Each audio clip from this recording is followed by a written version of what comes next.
समरूपता परिमेय 6.4। यदि दो त्रिभुजों में एक त्रिभुज की भुजाएं दूसरे त्रिभुज की भुजाओं के समानुपाती अर्थात एक ही अनुपात में हो तो इनके संगत कोण बराबर होते हैं और इसलिए दोनों त्रिभुज समरूप होते हैं।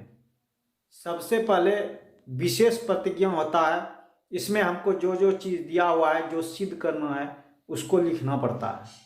माना कि ABC और DEF दो त्रिभुज हैं।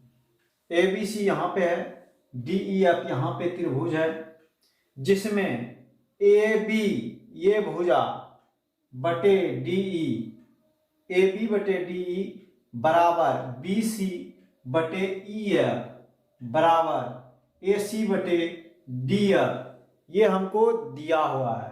तो सिद्ध करना है कि इनके संगत कोण आपस में बराबर होते हैं, अर्थात ये कोण A बराबर कोण D दिखाना है और कोण B बराबर कोण E दिखाना है और कोण C बराबर कोण F दिखाना है आपको, जिससे कि ये दोनों त्रिभुज आपस में समरूप हो जाएंगे।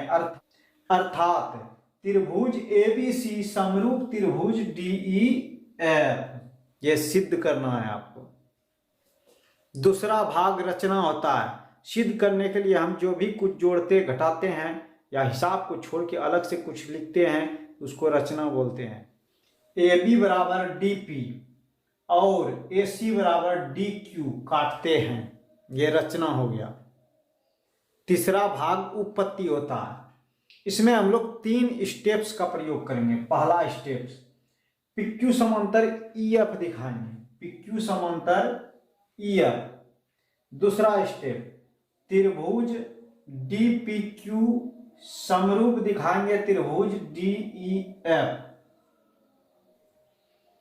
तीसरा स्टेप्स त्रिभुज ABC को त्रिभुज DPQ के सर्वांगसम दिखाएंगे।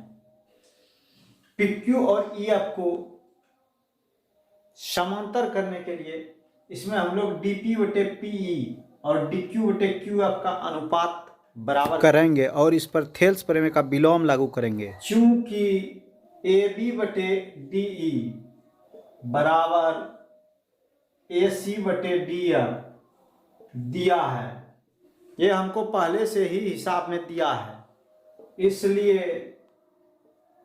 DP बटे DE बराबर DQ बटे DF। चूंकि AB बराबर DP है और AC बराबर DQ, इसीलिए हम लोगों ने ऐसा बैठाया। अब DE और DF को छोटा करके PE और QF में बदलना है। छोटा करने के लिए 1 घटाएंगे, इसको चूंकि नहीं बदलना है इसलिए इसको नीचे कर देंगे और इस दोनों को ऊपर कर देंगे। जिसको बचाना है उसको नीचे में रखा जाता है, ये दोनों कुछ नहीं करना है, इसको नीचे कर देंगे। या DE बटे DP -1 बराबर DF बटे DQ -1, दोनों बगल 1 घटाएंगे। या इसका लघुत्तम DP हो जाएगा, यहाँ DE माइनस DP बराबर इसका लघुत्तम DQ हो जाएगा। DQ से DQ में भाग देंगे, कट के खत्म हो जाएगा, DF बचेगा माइनस इसके नीचे 1 रहेगा तो 1 से DQ में भाग देंगे तो DQ ही खाएगा, DQ गुना 1 DQ। DE में DP घटाइए, DE यहां से यहां तक है, DP घटाइएगा तो आप PE बचेगा, ऊपर में PE लिखाएगा। या PE बटे DP बराबर DF में DQ घटाइए, DF में DQ ऊपर वाला घटाइएगा तो यहाँ QF बचेगा, QF बटे DQ।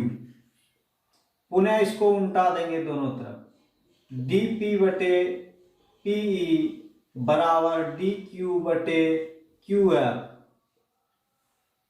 DP बटे PE बराबर DQ बटे QF हम लोगों का निकल गया। ये दो भुजाओं का अनुपात है। अब इस पर थेल्स प्रमेय का विलोम लागू होगा। त्रिभुज DEF में चूंकि DP बटे PE बराबर DQ बटे QF, इसलिए थेल्स प्रमेय के विलोम से PQ समांतर EF, जैसे ये दोनों भुजा समांतर हुआ, ये कोण PQ के ऊपर में है, ये कोण EF के ऊपर में है, इसलिए ये संगत कोण हो गया और संगत कोण आपस में बराबर होता है, इसलिए कोण P बराबर कोण E और इधर का भी संगत कोण बराबर होगा, कोण Q बराबर कोण F। त्रिभुज DPQ और त्रिभुज DEF में चूंकि कोण D बराबर कोण D उभयनिष्ठ कोण, D कोण इस त्रिभुज में भी है और D कोण इस बड़ा वाला त्रिभुज में भी है, इसलिए इसे उभयनिष्ठ कोण कहेंगे। कोण P बराबर कोण E, इसके पहले हम लोग सिद्ध कर चुके हैं।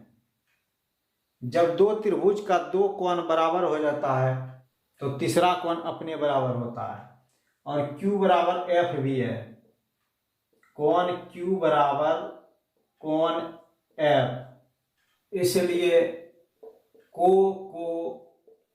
या ए समरूपता कसौटी से त्रिभुज